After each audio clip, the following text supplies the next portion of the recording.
शिवराय छत्रपती होणार, पण त्याच वेळी काहींनी शिवरायांच्या क्षत्रियत्वावरच आक्षेप घेतला. शिवराय क्षत्रिय नाहीत, सबब त्यांना राज्याभिषेकाचा अधिकार नाही. यथा काल गागा भट्ट काशीवरनं येते झाले आणि त्यांच्या समोर बसले धर्मपंडित संभाजीराजे. गागा भट्टांना पटवून दिलं आणि गागा भट्टांनी संमती दर्शवली आणि राजगडावर राज्याभिषेक झाला. 750 वर्षापूर्वीचा अंधार हटवला. लोकशाही राज्य निर्माण झालं, लोककल्याणकारी राज्य निर्माण झालं, शिवकल्याणकारी राज्य निर्माण झालं, शिवशाही अवतरली. रयतेच्या डोळ्याच्या कडा आनंदानं पाणावल्या. राजा छत्रपती झाला. पण त्याच वेळी इतिहासात आणखीन एक घटना घडली. आतापर्यंत मराठ्यांची पोरं फक्त सरदार पुत्र होती. संभाजीराजे पहिले छत्रपती पुत्र ठरले. संभाजीराजे पहिले युवराज झाले. या घटनेपर्यंत संभाजीराजांवर एकही आरोप नाही, एकही डाग नाही. पण या घटनेनंतर संभाजीराजांच्या चरित्राचं पाणी असं काही वेगळ्या पाट्यानं वळवून देण्यात आलं की मूळचा संभाजीराजाच हरवून गेला. मल्हार रामराव चिटणीस या बकरकारानं आपल्या खापर पंजोबाला संभाजींनी हत्तीच्या पायी दिलं याचा राग मनात देऊन संभाजीराजांचं अत्यंत विकृत चित्रण केलं. सभासद बकरानंही तसंच केलं. या 2 बकरींचा आधार घेऊनच मग पुढचं लेखन झालं आणि संभाजीराजा बदनाम होत राहिला. संभाजीराजांवर आतापर्यंत 60 नाटकं आणि 27 चित्रपट आले. खुद्द शिवरायांवर सुद्धा एवढे झाले नाहीत. आम्हाला चकचकीत पॉलिशड जगण्याची सवय लागली. दादा कोंडकेंच्या चित्रपटात एक गाणं आहे, चंदनाच्या पाटावर सोन्याच्या ताटावर मोत्याचा घास तुला भरवीन ग. आम्हाला बरं वाटतं. चंदनाचा पाट आहे, सोन्याचं ताट आहे, मोत्याचा घास आहे आणि भरवायला ती आहे म्हणल्यावर आनंदच आहे. पण हेच गाणं माझ्यासारख्यानं जरा वेगळ्या पद्धतीनं म्हटलं, बाबळीच्या पाटावर जर्मनच्या ताटावर हायब्रिडचा घास तुला भरवीन ग.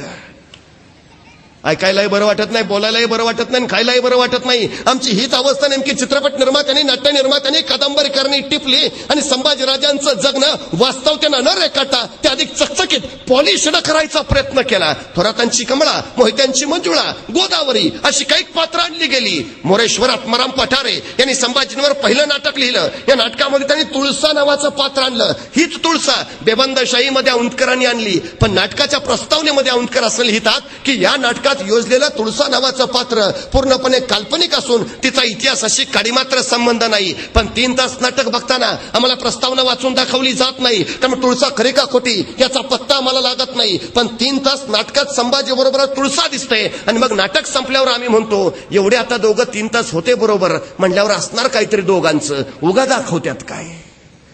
सत्याच्या तळाशी वास्तवाच्या मुळाशी आम्ही जात नाही आणि एखादी नाहक व्यक्तिमत्व बदनाम होत राहतं की आमची सगळ्यात मोठी शोकांतिका आहे. सगळ्यात मोठी चित्रपट काही बघितले आम्ही. थोरातांची कमळा, मोहित्यांची मंजुळा आजही दूरदर्शनवर लागतात. काय दाखवलं या थोरातांच्या कमळामध्ये? संभाजीराजे त्या थोरातांच्या कमळावर जबरदस्ती करतात. तो आघात सहन न झाल्यामुळं थोरातांची कमळा आत्महत्या करते. चित्रपटाच्या शेवटी ती समाधी सुद्धा दाखवली. वर निवेदन आहे, हीच त्या थोरातांच्या कमळाची समाधी जिच्यावर संभाजी त्याला शोध लागला असेल ही थोरातांच्या कमळाची समाधी. निदान त्याच्यावर काय लिहिलंय ते बघावं तरी. म्हणून काय लिहिलंय ते वाचलं, आश्चर्याचा धक्का बसला. कारण थोरातांची कमळा निधन पावल्याचं साल होतं 1698 साल आणि संभाजीराजांचं निधन झालंय 1689 साली. म्हणजे संभाजीराजांच्या मृत्यूनंतर 9 वर्षांनी थोरातांची कमळा मेली. मग तिच्यावर नंतर 9 वर्षांनी जबरदस्ती करायला संभाजींचं भूत गेलं होतं का? अजूनही प्रश्न नाही पडला आम्हाला. 350 वर्ष झाली उघड्या डोळ्याने आमच्या राजाची बदनामी बघत बसतो आम्ही. उघड्या डोळ्यांनी. अरे शिवछत्रपतींचा पुत्र आहे, कल्याणच्या सुभेदाराची सुनाईच्या मानानं माघारी पाठवली त्या राजाचा पुत्र आहे. अरे तत्कालीन काळात काही स्त्रियांचा राणीवास असणं गैर नव्हतं. नाटकशाळा ठेवणं समाजसंमत होतं. किती आहेत संभाजीराजांच्या चरित्रात? 2 नावं आढळतात, दुर्गाबाई त्याही काही देत. राहिला फक्त येसूबाई, श्री सखी राज्ञी जयती, महाराणी येसूबाई यांच्याशिवाय संभाजींच्या चरित्रात नाव आढळत नाही कुणाचं. हा स्वतः संभाजीराजांनी राजारामाची 3 लग्न केली. संभाजीराजांनी 6 तरी करावी.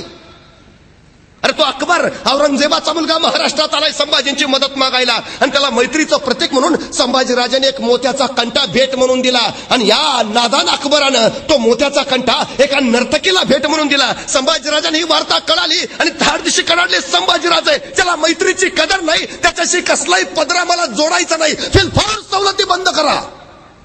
का तर मी दिलेला मैत्रीचा कंठा त्या अकबरानं नर्तकीला दिला. एवढी साधी गोष्ट ज्या सर्जा संभाजीराजाला सहन होत नाही, तो चारित्र्याच्या बाबतीत कसा असेल? बाजार गप्पा आहेत, सगळ्या बाजार गप्पा. संभाजी व्यसनी असंही रेखाटलंय. काही नाटकात एंट्रीच ग्लास घेऊन दाखवली. अरे कुठून लागला शोध? काफी खान तो औरंगजेबाच्या दरबारात होता अखबारी. आमच्या सातारला ग्रँड अफनाबाचा इतिहासकार होता, त्यांनी मराठ्यांचा इतिहास लिहिला. आधार त्या खाफी खानाचा घेतला. त्या खाफी खानानं संभाजीराजांचं वर्णन करताना लिहून ठेवलंय, तो संभाजी स्वतःच्या शौर्याच्या बळावर एवढा बुलंदानी बलाढ्य झालाय की कुणी शत्रू त्याच्यावर आक्रमण करायला धजाविनाच. जणू संभाजीला आता सत्तेची नशा चढलीय. काय लिहितोय तो? संभाजी स्वतःच्या शौर्याच्या बळावर एवढा बुलंदानी बलाढ्य झालाय की कुणी शत्रू त्याच्यावर आक्रमण करायला धजावेनाच. जणू काय त्याला आता सत्तेची नशा चढलीय. याचंच भाषांतर ग्रँड डफने इंग्रजीत केलंय, सत्तेची नशा चढलेला राजा, intoxicated with the wine of folly and pride. त्याचं बरोबर आहे, भाषांतर अगदी बरोबर आहे, intoxicated with the wine of folly and pride. पण आमचं इंग्रजी उत्तम आहे, त्यामुळे आम्ही वाचलं, intoxicated with the wine of folly and pride. Intoxicated with the wine घेत होते संभाजी. उल्लेख आहे ना, wine. Intoxicated with the wine झालं. एक पत्र मिळालंय म्हणे, संभाजीराजांनी पोर्तुगीजांना पाठवलंय, आम्हाला दारूची 2 पिंप पाठवून द्या. एक जण म्हटला मागवला असेल स्टॉक. अरे काय? अरे मागवलेली दारू प्यायची नाही, मागवलेली दारू तोफेला लागणारी दारू आहे. एवढं जर तुम्हाला कळत नसेल तर तुम्ही लिहिताना घेतलेली का, याचं संशोधन होणं गरजेचं आहे. सुपारीच्या खंडाचं व्यसन नाही संभाजीराजांना, सुपारीच्या खंडाचं. अरे 32 वर्ष झुंजत राहिला इच्छाव्यासारखा, अजिबात नाही. व्यसनी माणसाला नाही शक्य होत. अरे बेफान अत्याचार अन्याय सोसलाय 40 दिवस औरंगजेबाच्या छावणीत, सण होत नाही. शरीर संपदा तशी असावी लागते. माझ्या राजानं कमावलीये. एकही व्यसन नाही त्याला, एकही. आणखी एक आरोप केला, संभाजीराजे दिलेर खानाला जाऊन मिळाले, संभाजीराजे स्वराज्यद्रोही, संभाजीराजे फुटीर, छत्रपतींचा पुत्र मोगलांना सामील नाही. शिवाजीराजे कर्नाटकच्या स्वारीवर निघालेत, सगळा सैन्य त्यांच्या सोबत आहे. त्याचवेळी बहादूरगडाला दिलेर खान आलाय, तो स्वराज्यावर आक्रमण करायची भीती आहे. महाराजांनी आदिलशाही आणि गोवळकोंड्यात भांडणं लावून दिली, त्यामुळे ते स्वराज्यावर आक्रमण करणार नाहीत. पण दिलेर खान मोकळा आहे. आपण कर्नाटकात निघाल्यावर दिलेर खानाला आक्रमण करू नये यासाठी त्याला रोखायची जबाबदारी शिवरायांनी संभाजीराजांना दिली आहे. त्यांना शृंगारपूरचा सुभेदार म्हणून नेमलाय, आणि ससैन्य शिवराय बाहेर असताना निवळ बुद्धीच्या बळावर संभाजीराजांनी दिलेर खानाला रोखलंय. राजे परत येईपर्यंत रोखलंय, आणि त्यासाठी पत्रव्यवहार केलाय. आम्हाला पराक्रमाची संधी हवी आहे, आम्हाला आमचा पराक्रम दाखवायचा आहे. इथं स्वराज्यात ते शक्य होईना, मला संधी द्यावी. दिलेर खानानं लगेच फुलं टपाली पत्र पाठवलं. अरे तू तिथं गप्प काय बसलाय? औरंगजेबाची चाय सह्याद्री जिंकायची, तू ये माझ्याकडं, आपण दोघं मिळून सगळा दख्खन जिंकू. संभाजीराजांनी त्याला उलट टपाली कळवलं, या राज्याची जबाबदारी माझ्यावर सोपून माझे वडील परराज्यात गेले आहेत, ते परत येईपर्यंत मी तुझी जबाबदारी स्वीकारू शकत नाही. म्हणजे संभाजीराजे येतोही म्हणत नाहीत आणि संभाजीराजे येत नाही म्हणत नाहीत. दिलेर खानाला निव्वळ झुलवत ठेवलंय, निव्वळ झुलवत. राजे परत आले, पन्हाळ्यावर दोघांची चर्चा झाली, गुद झालं, आणि मग राजे रायगडावर गेले. यथा काल निरोप पाठवू सांगून मध्ये 6-7 महिने गेलेत. आता संभाजीराजांना पळूनच जायचं होतं, तर राजे कर्नाटकात असतानाच ते सोपं होतं का? कुठला चोर असा म्हणतो येऊ दे की पोलीस, मग जातो पळून. अरे जायचंय तर आधीच जा ना, राजे नसताना. राजे यायची वाट कशाला बघता? पुन्हा 6-7 महिने गेलेत मध्ये, आणि मग एके दिवशी रायगडावर राजांचं पत्र येत आहे. आपण रायगडास न येता सरळ परळीस जाणे उचित. आणि मग राजे निघालेत संभाजीराजे तिथून. आता परळी परळी म्हटलं की पुन्हा समर्थ रामदास स्वामींचा उल्लेख आला. मग संभाजीराजे बिघडलेले होते, त्यांना मार्गदर्शनाची गरज होती, म्हणून शिवरायांनी त्यांना समर्थांकडे पाठवलं. पण त्या क्षणी समर्थ परळीच्या किल्ल्यावर हजरच नव्हते आणि राजांना हे माहिती असलंच पाहिजे, कानोकान खबरी असतात त्यांच्याकडं. मग ज्या काळात समर्थ परळीच्या किल्ल्यावर नाहीत त्याच काळात संभाजीला तिथं पाठवण्याचा उद्देश काय?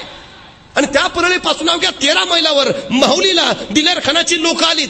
तिथून अवघ्या 13 मैलावर जाऊन संभाजीराजे मोगलांना सामील झालेत. हा सगळा जर परिक्रमेचा भाग बघितला तर संभाजीराजेने पळूनच जावं यासाठी जाणीवपूर्वक केलेलं हे नियोजन आहे. आणि वस्तुस्थिती ती आहे, कारण शिवराय कर्नाटकवरून परत आलेत, सैन्य थकलंय, शस्त्र मोडलीत, दिलेर खानाशी मुकाबला लगेच करू शकत नाही. यासाठी आणखी काय दिलेर खानाला रोखणं गरजेचं आहे. म्हणून शिवरायांनी संभाजींना सांगितलंय, जा त्यांच्याकडं रोखून धरा. आणि ही चाल शिवाजीराजांनी आधी एकदा खेळली. आग्र्याच्या भेटीवरनं परत आल्यावर औरंगजेबाचा हल्ला करणार हे बघितल्याबरोबर शिवरायांनी पुन्हा माफीचं पत्र पाठवलंय. आमच्याकडनं चूक झाली, आम्ही तुम्हाला न सांगता आलो, असू द्या, आता माझा पुत्र पुन्हा मनसबदार म्हणून घ्या. आणि संभाजीला पुन्हा त्यांनी मुअज्जमकडे पाठवलंय. आणि तेच याही वेळी केलं, संभाजींना त्यांनी पुन्हा दिलेर खानाकडे पाठवलंय. आणि जेवढा काळ संभाजी दिलेर खानाकडे आहेत तेवढ्या काळात दिलेर खानानं एकदाही स्वराज्यावर हल्ला केला नाही. भोपाळगडाचा फक्त एकच किस्सा, पण त्या भोपाळगडाबद्दल संभाजीराजे बाकरे नावाच्या ब्राह्मणाला दिलेल्या दानपत्रात स्वतः लिहितात, तो दिलेर भोपाळगडाची इच्छा धरून माझ्या समोर आला त्यावेळी शंकरासारखा मी माझा तिसरा नेत्र उघडून क्रोध प्रकट केला.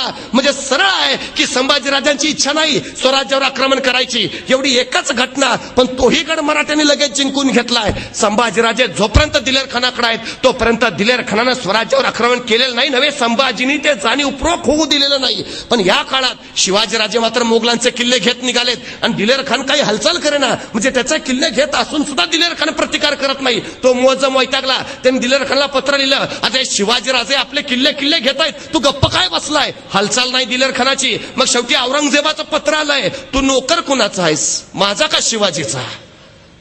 आणि मग दिलेर खानला हालचाल करणं भाग पडलं. मग दिलेर खान पन्हाळ्यावर हल्ला करायला निघाला, मध्ये अथणीला मुक्काम पाडला. भीमसेन सक्सेना नावाचा इतिहासकार लिहितो, शिवाजींची माणसं गुप्तपणे संभाजीराजांकडे येत जात असत. एके दिवशी शिवाजींच्या माणसांनी संभाजीला अलगद बाहेर काढले, विजापूरला मसूद खानाकडे नेले आणि तिथून मग संभाजीराजे पन्हाळ्यावर भेटले आले.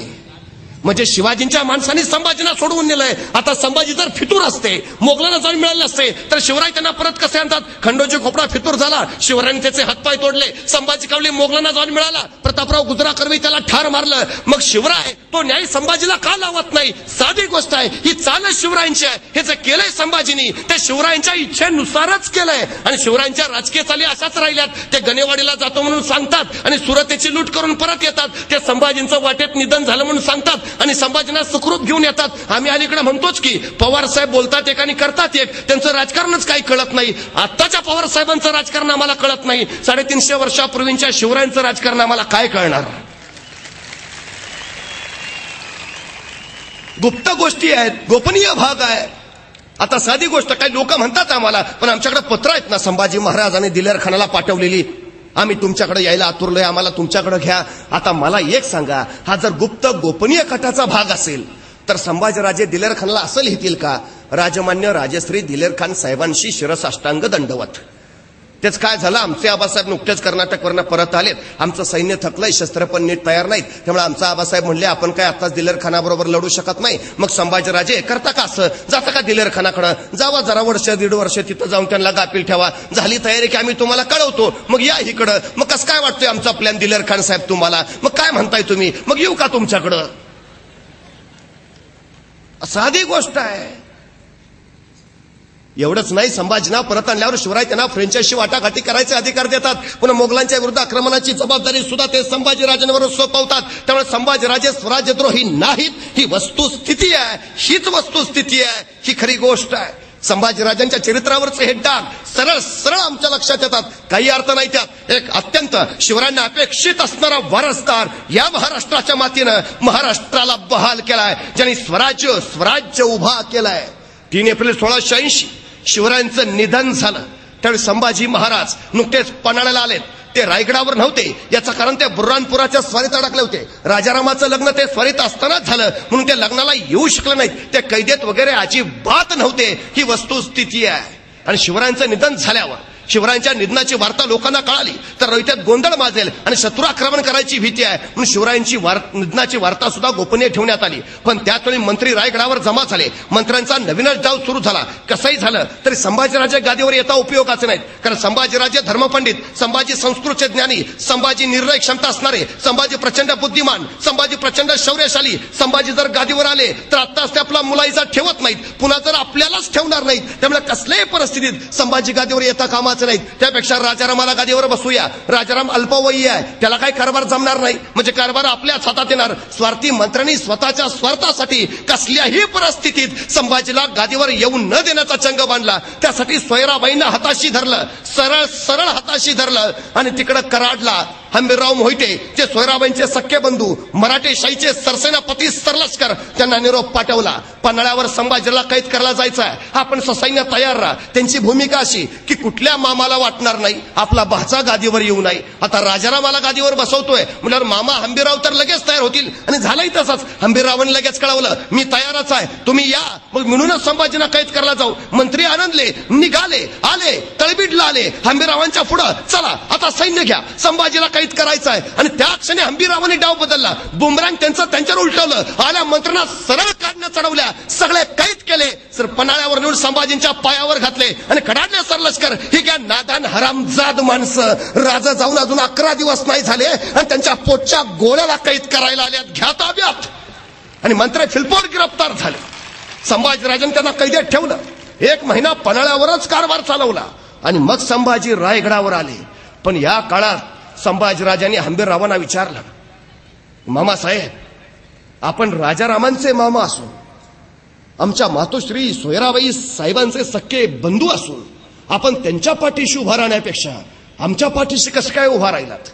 त्यावेळी हंबीररावांनी सांगितलं. या मंत्र्यांचा डाव लक्षात येताच आणि मंत्री माझ्याकडे येताच सोयराबाईंनी मला कळवलं की कैसे हे करून संभाजीराजांना वाचवणे. सोयराबाईंनी निरोप दिल्यामुळेच मी आपल्याला वाचवू शकतो. दुर्दैवानं सोयराबाईंची भूमिका मराठ्यांच्या इतिहासात कैकई सारखी करून टाकल्यामुळं त्याही व्यक्तित्वावर अन्याय झालाय. ही सगळ्यात मोठी वस्तुस्थिती. त्यांना भिंतीत चिनून बिनून मारलं, असल्या काही गोष्टी कल्पोकल्पित रंगवल्यात. अजिबात नाही, सोयराबाईंना कुणीही भिंतीत चिनून मारलं नाही. उलट या घटनेनंतर 1.5 वर्ष पुढे सोयराबाई जिवंत आहेत. ही वस्तुस्थिती आहे. रायगडावर संभाजीराजे आले. शिवरायांचे अंत्यविधी सुद्धा नीट झाले नव्हते. संभाजीराजेने पहिल्यांदा ते करून घेतले. रायगडावर शिवरायांची समाधी उभारली आणि तब्बल स्वराज्याची घडी नीट बसून तब्बल 9 महिन्यांनी स्वतःला राज्याभिषेक करून घेतला. संभाजीराजे स्वराज्याचे दुसरे छत्रपती झाले. पण त्याच वेळी महाराष्ट्राचं आभाळ काळवंडलं होतं. एके दिवशी संभाजीराजांनी सरलष्करांना विचारलं, मामासाहेब स्वराज्याचा घाट बांधावा म्हणतो, पण औरंगजेबाचाही थाट उतरला पाहिजे. जागा शोधा मोक्याची. आणि हंबीररावांनी जागा काढली, अगदी मोक्याची. राज एक जागा आहे, बुर्रानपुरा, दार उट मुल्क दख्खन. बुर्रानपुरा म्हणजे औरंगजेबाची दख्खनेतील राजधानी. एखाद्या सुंदरीच्या गालावर तिळ शोभावा असा बुर्रानपुरा शोभतो. ऐश्वर्य, संपत्ती, सामर्थ्य अफाट. आणि त्यातोळी कडडला छावा. मग टाका छापा त्या बुर्रानपुरावर, करा कोळसा पुरा त्याचा. आणि सुटले मराठे. बुर्रानपुराचे 17 पुरे धुतले, काही ठेवलं नाही. अरे बुर्रानपुरा म्हणजे औरंगजेबाचं हळवं काळीच पान. पर चेंदा मेंदा करून टाकला मराठ्यांनी. पहिला तडाखा सोसतो ना सोसतो तो संभाजीराजांनी दुसरा तडाखा दिला, औरंगाबाद. औरंगजेबाच्या नावाने बसवलेला औरंगाबाद. संभाजीराजांनी त्यालाच हात घातला. इतकं लुटलं, इतकं धुतलं की औरंगजेबाच्या नावाशिवाय तिथं काही ठेवलंच नाही. एखाद्या बागेचं सौंदर्य डोळ्यात साठवावं म्हणून डोळे मिठावे आणि पुन्हा उघडून बघावं तर पुढं स्मशान दिसावं, अशी अवस्था औरंगाबादची केली होती. औरंगजेब चरफडला, भयान वैतागला. पण त्याच वेळी त्याला 3रा तडाखा बसला. दस्तुरखुद औरंगजेबाचा मुलगा, त्याचा शहजादा अकबर औरंगजेबाच्या विरोधात उठला आणि सरळ आला महाराष्ट्रात. कारण त्याला माहिती आहे या पुऱ्या हिंदुस्थानात औरंगजेबाशी झुंज घेईल असा एकच मर्द सर्जाय, संभाजी. तो आला सरळ संभाजीकडंच. औरंगजेबाला दुसरं कुणी नमू नाही शकत. औरंगजेबाला दुसरं कुणी झुकवू नाही शकत. औरंगजेबाला दुसरं कुणी मातीत गाडू नाही शकत.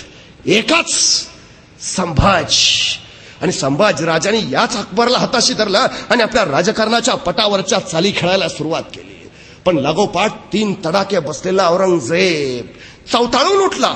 आग्या मोहळ उठावं असा औरंगजेब पिसाळला आणि उचलली पावलं त्यांनी खासे दख्खनवर. औरंगजेबाचं साम्राज्य म्हणजे आशिया खंडातलं सगळ्यात मोठं साम्राज्य आणि संभाजींचं स्वराज्य म्हणजे आशिया खंडातलं सगळ्यात छोटं साम्राज्य. मनभर सैन्य कणभर मराठ्यांना चिरडायला निघालं.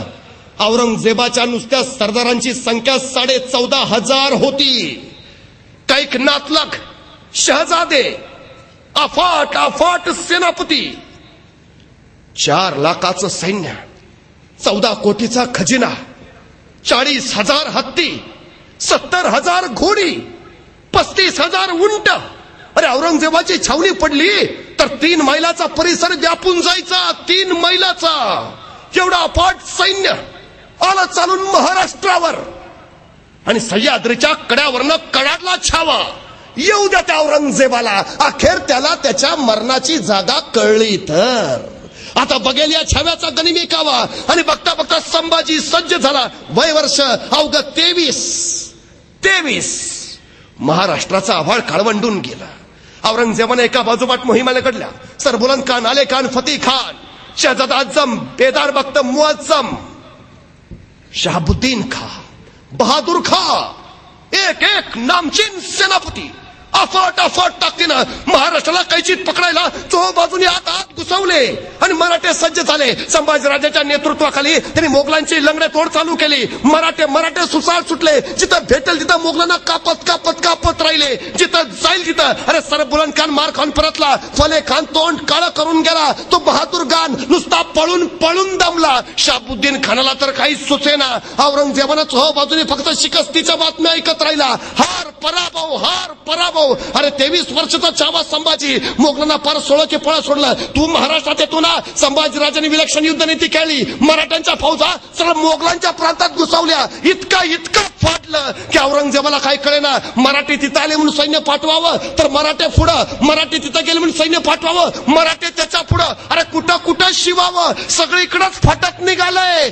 इथं शिवावं तर तिथं मराठे फाडतायत, तिथं शिवावं तर मराठे तिकडं फाडत निघालायत. कुठं ठिगळं लावावी. वैतागून संतापून गेला औरंगजेब. आपल्या सरदारांवर बरसत राहिला. क्या करते हो बंदोबस्त, खिल्लते पहन के खाली मार खाते हो. इतनी फौज दी दीमत ने खा गया वो दक्कन का चूहा. तसा कुणी सरदार म्हणाला, हुजूर वो संभा शैतान है. अरे फिर हम कहा शैतान से कम है. फिर भी क्यों शिकस्त, फिर भी क्यों हार. औरंगजेबानं मोठ्या थाटात मराठ्यांविरुद्धची मोहीम उघडली. पण संभाजीराजांनी त्याची पुरती वाट लावली. कडाडला संभाजीराजा. आमच्याच वाटेवर येऊन आमच्याशीच वाटमारी करणाराची त्याच्या वाटेवर जाऊन वाट लावल्याशिवाय आमच्या वाटेवर परतत नाही आम्ही. बस तलवारीच्या टोकावर भाकरी भाजतात मराठे. तुला भाजायला वेळ नाही लागणार. आणि बघता मराठे भाजत सुटले. त्या धगीन औरंगजेब हैराण झाला. अरे काय करावं. आणि कुणीतरी औरंगजेबाला सल्ला दिला, हुजूर मरहट्टों की जान है उनके गड़किलों में, पहले गड़किले ले लेते हैं. मरहट्टे खुद ब खुद आएंगे, घुटने टेकते हमारे सामने. बहुत को ये बात सच है. आणि त्याने विचारलं, ऐसा कौन सा किला है जो जल्द से जल्द लिया जा सकता है. तरसला होता विजयासाठी औरंगजेब, तरसला होता. विचारतोय ऐसा कौन सा किला है जो जल्द से जल्द लिया जा सकता है. नाही पहिल्याच घासाला खडा लागायला नको. मुहूर्ताचा नारळ पटकन फुटू द्या. असा काहीतरी किल्ला काढा. आणि मग एकाने सांगितलं, हुजूर एक किल्ला आहे नाशिक जिल्ह्यातला, दिंडोरी पासून अवघ्या 10 मैलावर असणारा. प्रभू श्रीराम तिथं विश्रांतीसाठी जायचे. त्यांची सेज तिथं आहे म्हणून त्या किल्ल्याचं नाव पडलं रामसेज. हुजूर छोटासा किल्ला आहे. आणि मरहट्टे अवघे 600 हुजूर. तोफखाना कुछ नहीं हुजूर, बजमियत कुछ नहीं हुजूर. कौन जाएगा. आणि उभारला शहाबुद्दीन खान, हुजूर हम जाएंगे. कितने दिनों में ले लोगे किला, कितने दिन. हुजूर 1 दिन काफी है. आज गया कल किला लेके आया, बस बात खत्म. औरंगजेब को चला बहुत को. 10,000ची फौज दिली. जाओ जाओ हमें रामसेज चाहिए. आणि विजयाची खबर ऐकायला औरंगजेब आतुरला. निघाला शाबुद्दीन खान. वेडा टाकला रामसेजला. अरे अफाट सेना सागर. मराठ्यांचे अवघे 600 मावळे वर न बघतायत आणि प्रचंड सैन्य, तोफा, बारूद, बचणी, ताफाट. आणि बघता बघता शाबुद्दीननं वेडा लावला, मोर्चे लावले आणि आदेश दिला, यलगार. आणि निघाली मोगली फौज. निघाली रामसेजवर. वेसोलांडून पुढा फार निम्म्यापर्यंत पोचली. आमच्या मराठ्यांची हालचाल ना प्रतिकार. शाबुद्दीन खानाला वाटलं बहुतेक न लढताच किल्ला देता येतो वाटतं. मोठा उत्साहाला चलो आगे लेलो किल्ला, चलो सैन्य पुढा पर निम्म्याच्या पुढे आलं तसं आमच्या मराठे सावध झाले. किल्लेदाराची इशारात घुमली. मराठी उभे राहिले. हातातल्या गोपण्या थररल्या. दगड भरली. सुटली दगड. दरा थार दगड आग लागली. पत्रांची बावचार नुसती. त्या दगडाच्या माराने घायाळ झाला फतेकांचे शाबुद्दीनचं सैन्य. पाठीला पाय पळत सुटलं. त्या शाबुद्दीनच्या मस्तकावर दगड बसलेला. ती जखम दाबीत शाबुद्दीन म्हणाला, कैसे है ये मरहट्टे, पत्थरों से खेलते हैं. एका दिवसात किल्ला घेतो म्हणलेला फते खान, तो शहाबुद्दीन खान रात्री खलबत खाण्यात जखमा शेकत बसला होता. क्या किया जाए अब. त्याचा एक सरदार होता मोठा. त्यांनी युक्ती काढली. हुजूर ऐसा करते हैं. बोलो. नाही, काल आपण चालत गेलो, मग दगड डोक्यावर बसली, मग उद्या चालत नको जायला, मग सरपटत जाऊ. म्हणजे दगड आली तरी वर्ण जातीला आपल्याला लागणार नाही. मोठी नामी कल्पना फतेखानला पटली. ऐसा ही करेंगे. दुसऱ्या दिवशी चढाई सुरू झाली. उरला सैन्य निघाला सरपटत सर करत पुढं वेसोलांडून पुढं पार निम्म्यापर्यंत. कुणी डोकं वर करायला तयार नाही. चुकून डोकं वर करायचो, डोक्यात दगड बसायचा, डोक्याला ताप नको, बघ खालीन चल पुढं. सर करत निघालाय सैन्य. शाबुद्दीन कडाडतोय, चलो आगे लेलो किल्ला, चलो पुढं टप्प्यात आला सैन्य. आता जवळजवळ किल्ल्यावर पोहोचणारच. शाबुद्दीन आनंदला लिया चलो आगे. आणि सरपटणारा सैन्य टप्प्यात आलं तसे मराठे सावध झाले. रात्रभर जागून तटबंदीवर मोठमोठ्या दगडी शिळा गोळा करून ठेवलेल्या. हे सैन्य जवळ आलं तशा दगडी शिळा दिल्या नुसत्या ढकलून. गडगडा करत शिळा सुटल्या खाली. सरपटणाऱ्या प्राण्यांना कायमचं सरपटणारा करून मग तळा जाऊन थांबल्या. शाबुद्दीनला काही कळे ना, क्या किया जाए. मग त्यांनी स्वतःच्या तोफखाना प्रमुखाला बोलावलं. कल तोफे लागल, दागो तोफे किले पर, बस तोफों से कितने पल में आएगा किला हाथ में. तोफखान्याचा प्रमुख म्हणाला, हुजूर 2 घंटे की बात है खाली, बस 2 तासात किल्ला तुमच्या पायावर ठेवतो. आणि बघता त्यांनी तोफा लावल्या. रात्र झाली. आता सकाळी युद्धाला सुरुवात होईल. सगळे मोगल निवांत झोपले. उद्या सकाळी उठायचं आणि तोफखाना लावायचा. बस तोफा चालू झाला की किल्ला ताब्यात. पण त्याच रात्री सगळे निद्राधीन असताना 1:30च्या सुमारास मराठे काही किल्ल्यावरनं खाली आले. सरळ शाबुद्दीनच्या छावणीत घुसले. सरा कापाकापी केली. सगळा हल्ला कल्लोळ माजाला. मोगल जागा व्हायच्या आत मराठे परत गायब. छापा मरहट्टों का छापा. नींद उडाली मोगलांची. शाबुद्दीन सरफडत राहिला. सकाळ झाली. तोफखाना प्रमुखाला तोफा लावायला सांगितलं. तोफा लागल्या. दारू ठासली. आता फक्त पेटवायचं वातान. आणि तोफखाना प्रमुख पुढे गेला. तोफेला बत्ती लावणार त्याच वेळी वर्ण धाड करत तोफेचा गोळा आला. शेजारीच धडामधम. तसा तोफखाना प्रमुखाला पीछे लो, तोफे पीछे लो. मोगलांचा तोफ मारा सुरू व्हायच्या आधी मराठ्यांचा तोफ मारा. त्या तोफखाना प्रमुखानं सगळ्या तोफा मागं घ्यायला लावल्या.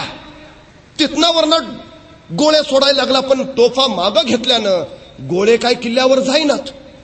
आता मागं आलोय म्हणून गोळे जाईनात म्हणून पुढं यावं, तर पुढं आलो की मराठ्यांचे गोळे अंगावर बरसतायत. करायचं काय. शाबुद्दीन खानानं विचारलं, क्या हुआ. काय होत नाही हुजूर. तोफा पुढं नेल्या तर त्यांचे गोळे अंगावर, तोफा मागं नेल्या तर आपले गोळे पोचेनात. अरे पण तुम्ही तर म्हणलेला मराठ्यांकडे तोफा नाहीत म्हणलेला मराठ्यांकडे ना. हुजूर मराठ्यांकडे तोफा नाहीत पण डोकं तर आहे. म्हणजे हुजूर मराठ्यांनी लाकडाच्या तोफा तयार केल्यात. त्याला जनावराचं कातडं लावलंय आतनं. ठीक आहे तोफ एक साधी नाही तोफ हुजूर. आपल्या 10 तोफा नाही, एक तोफ भारी आहे त्यांची. अरे ठीक आहे, तोफा तयार केला, पण गोळे, तोफ गोळे कुठून आणले त्यांनी? हुजूर, मग मराठी रात्री कशाला आलते?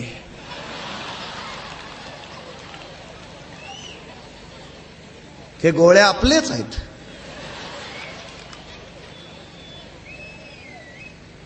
शहाबुद्दीन खानाला काय कळेना, काय काय काय काय करायचं?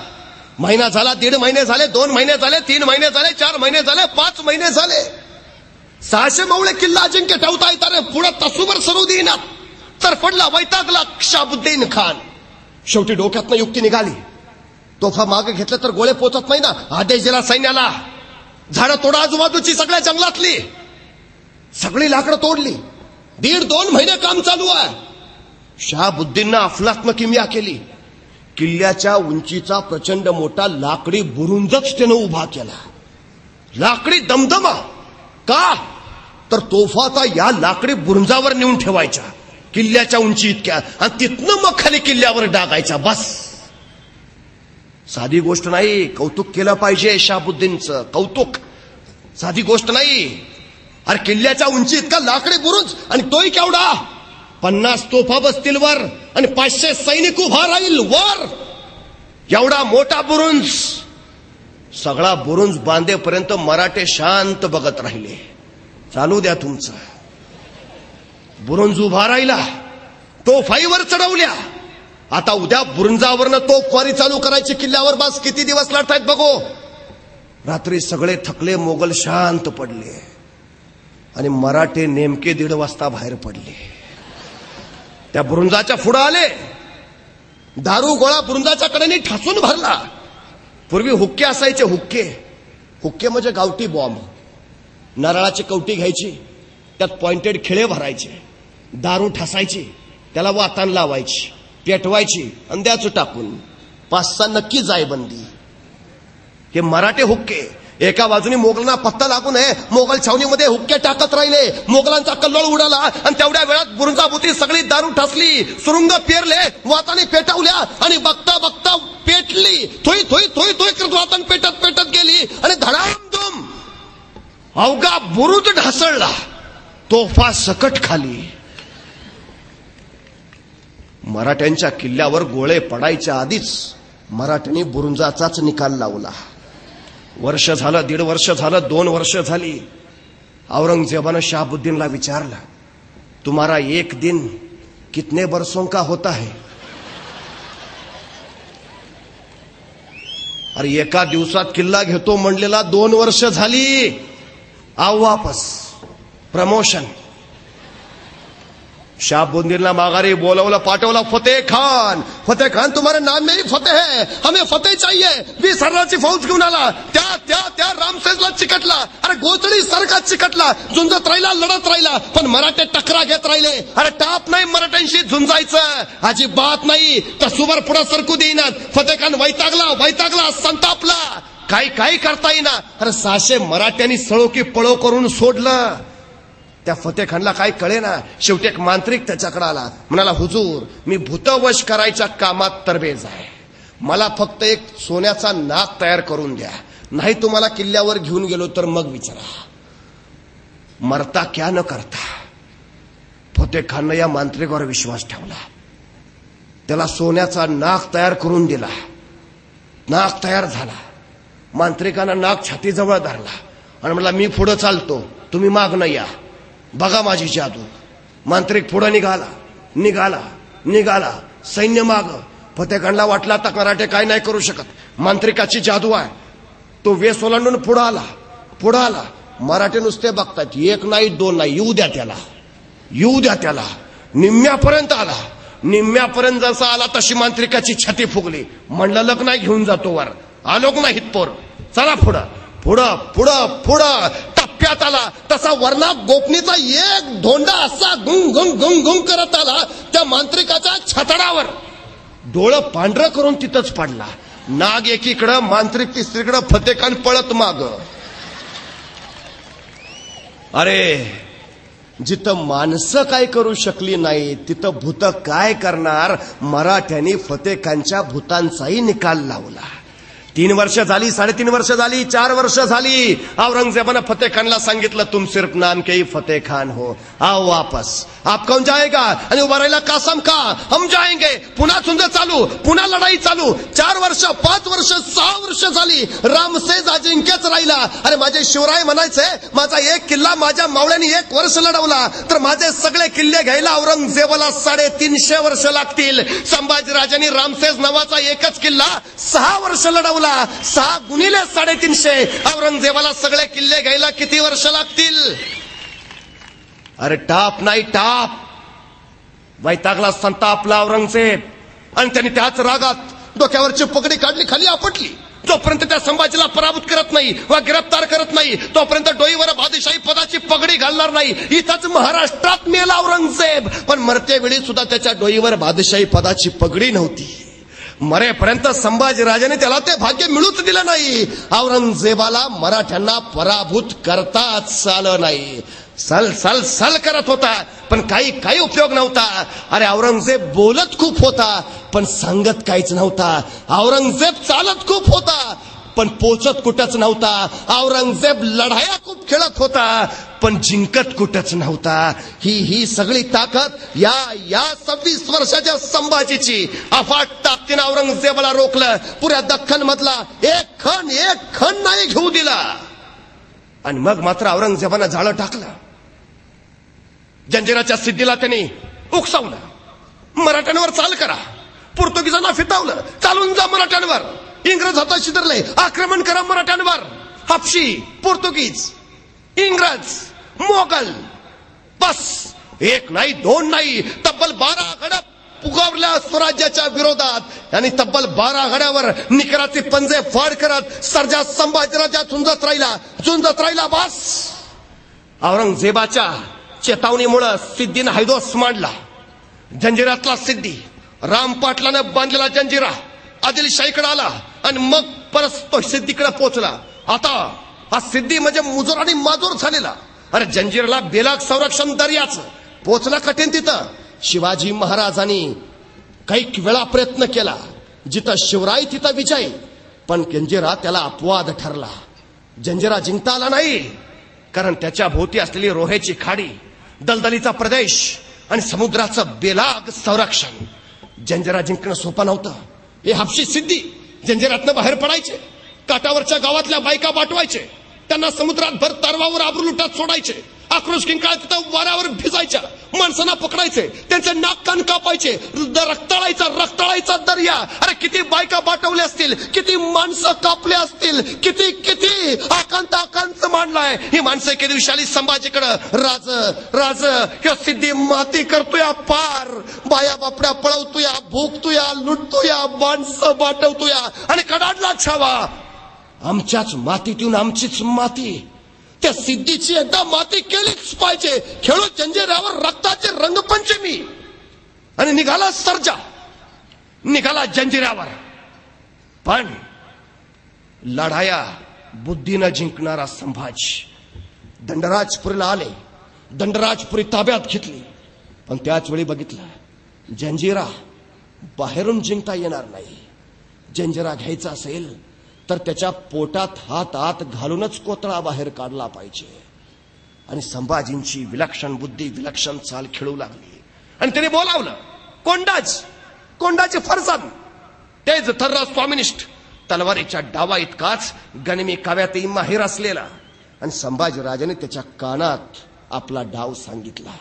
आणि कोंडाजी आपल्या काही सोबत्यांचा निघाला सरळाला जंजिरावर. सिद्धी खैरात सिद्धी कासम खाना पुढा सांगू लागला, हुजूर आपली चाकरी करावी म्हणतो. कहा से आए? संभाजी राजा के पास है. अरे मराठे तर फुटत नाहीत, मरतील पण फुटत नाहीत. तू कसा आला? हुजूर तुमच्या तावडीतनं संभाजी राजे वाचणार आहेत का? त्या संभाजी राजांच्या बरोबर मरण्यापेक्षा तुमच्या बरोबर जगलेलं काय वाईट, म्हणून आलो हुजूर, द्या चाकरी. आणि सिद्धी खैरत खानानं त्याला चाकरी दिली. कोंडाजीनं तिथली बटकी सुद्धा खरेदी केली. संसार थाटला आणि कुटुंब कबिल्यासह सिद्धीची सेवा करू लागला. पण उरात सल वेगळाच होता, काळजा डाव वेगळाच. आपल्या धन्यानं दिलेला डाव, आपल्या धिनानं दिलेला शब्दबास कोंडाजीची नजर जंजिरावर भिरभिरू लागली. संभाजीराजांचा आदेश होता त्याच्या पोटात हात घालूनच कोतळा बाहेर काढायचा. आणि कोंडाजीचा हात जंजिराच्या पोटात फिरवू लागला. डाव असा की जंजिरावर असणारी दारू गोळ्याची कोठारच उडवून द्यायची. बस असा धमाका की जंजिरा डचमळला पाहिजे दर्यात, विसर्जितच झाला पाहिजे दर्यात जंजिरा. आणि कोंडाजीनं दारू गोळ्याची कोठार हेरली. सगळ्या सोबत्यांना डाव समजून सांगितला. दिवस ठरला. दारू गोळ्याच्या कोठाराच्या बाहेर सुरुंग देखील पेरले, वाताने काढल्या आणि जंजिराच्या पलीकडच्या बाजूच्या दर्यात तारवं तयार ठेवली. काही माणसं तारवावर, बस इकडं वातान पेटवायची आणि तटबंदीवरून सरळ तारवर उड्या घ्यायच्या आणि सपासप ओलवी चालत किनाऱ्यावर धडामधम जंजिरा विसर्जितच झाला पाहिजे. ठरलं ठरलं. काही साथीदार आधीच दर्यात तारवा घेऊन तयार राहिले. आता शेवटचा हात फिरवायचा आहे. बस फक्त वातान पेटवायची आहे. कोंडाजी घरातनं गडबडीनं निघाला आणि त्याच वेळी त्याची बायको म्हणाली, मी पण येते तुमच्या बरोबर. वक्त वाया घालवायचा नव्हता. एक चूक सुद्धा महागात पडणार होती. तिला समजवायचा प्रयत्न कोंडाजी करत राहिला पण फेल, व्यर्थ. अखेर कोंडाजी म्हणाल, चल तूही चल माझ्या बरोबर. कोंडाजीची बायको जायला निघाली तशी तिची दासी म्हणाली, मी पण येते बरोबर. कोंडाजीची बायको म्हणाली, ती माझ्याशिवाय राहिलीच नाही, तिलाही घ्या ना. कोंडाजीकडे वक्त नव्हता. एक पल, एक क्षण महत्वाचा. कोंडाजी म्हणाला, चल ठीक आहे तूही चल लवकर. तशी ती दासी म्हणाली, फक्त मी माझे कपडे घेऊन येते एकाच मिनिटात. आणि ती दासी जी कपडे घ्यायला म्हणून गेली ती येताना सिद्धीलाच बरोबर घेऊन आली. कोंडाजीचे हात दारू गोळ्याच्या कोटाराला लागण्याआधीच कलम केले गेले. कोंडाजीला तोफेला बांधण्यात आलं आणि नगर गण्यावर त्याच्या धडाचे तुकडे तुकडे उडवले. संभाजीचं मस्तक नगर कण्याला टांगलं. अरे त्या कोंडाजीच्या स्वामिनिष्ठ रक्ताचा अभिषेक दर्याला झाला आणि दर्या रक्ताळला. चिंदड्या उडवल्या. जे साथीदार सापडले त्यांची मस्तक मारली. मराठे कापले गेले. अरे ज्या धडाक्याची वाट संभाजीराजे बघत होते त्याच्याऐवजी कोंडाजीच्या शरीराच्या चिंदड्या करणाऱ्या धडाक्याचा आवाज त्यांच्या कानावर पडला आणि चौताळला